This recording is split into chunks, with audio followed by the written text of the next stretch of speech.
fino adesso sta funzionando.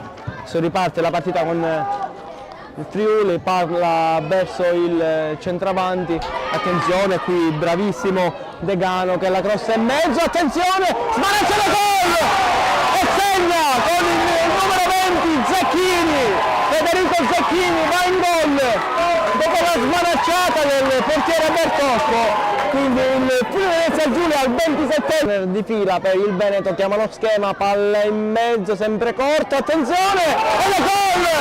E gol! Ha segnato il Veneto, ha pareggiato con Cassia. Bravo Cassia al 27esimo, come nel primo tempo.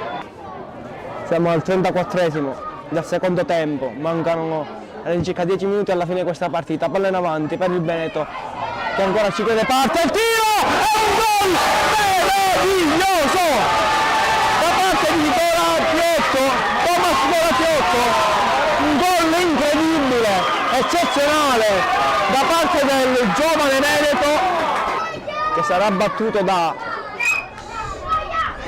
numero 13 Osmani, parte il tiro ed è gol di Osmani, dopo una partita di sacrificio segna questo rigore all'ultimo minuto e adesso a piangere il Veneto dopo una bellissima rimonta.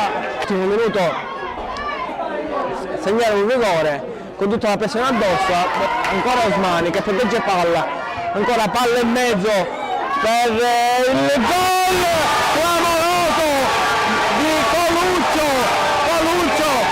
Adesso entrano tutti in campo perché il Friuli Giulia con questo gol probabilmente si qualifica alla fase successiva